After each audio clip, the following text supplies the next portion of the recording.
បងអើយពីស្រុកលិចអ្នកស្រុកនៅបារិញគេហៅថាវេសាយអូនមកបងអើយពីស្រុកឆ្ងាយដល់ពីនេះធ្លាក់អាយមកចាយមកស្រាវជ្រាវឃើញបងលេងសាយចំហាយស្ទៀវឲ្យចិនអូនស្រីវចង់ស្រូបយរឿងថ្លៃសំសងចំណងជានិស័យថាកំឡោះពេញដីក៏អូននេះទុំចោលថាកំឡោះពេញដីក៏អូននេះទុំចោលឲ្យតែថ្លៃបងព្រមចាក់សោឃើញបងយល់លងដូចតែតោលចង់ឲ្យបងស្គាល់ថាអូនគីឡូធ្ងន់មកប៉ះអូនផ្ទាល់លេងខ្វល់ពីស្រីមុនដាំមួយជួយពីហ្វ្រីបីដាំ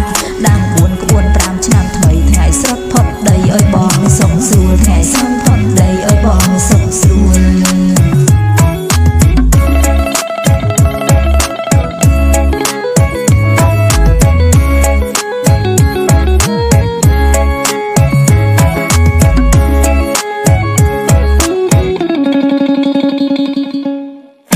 អូនឯវេសាយអូនណែសបាយយេច្រកបបោជាមកចំណាថាអូនស្ដាយយេ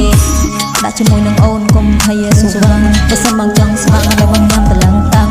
រៀងបងរំបងឲ្យសំនឹងរូបអូនដៃទុំប្រកាយថ្នមដឹងតែក្រុមគ្រឿងឲ្យដូចមកហូបស្រុកបងឲ្យអូនភ្លុកមើលរឿងជានៅបាត់ដំបងបងបានអូនបងឲ្យនឹងសនុកព្រោះឲ្យអូននៅជំនាញខាងបងប្រហុកត្រីចៅទឹកគ្រឿងសម្លប្រហើ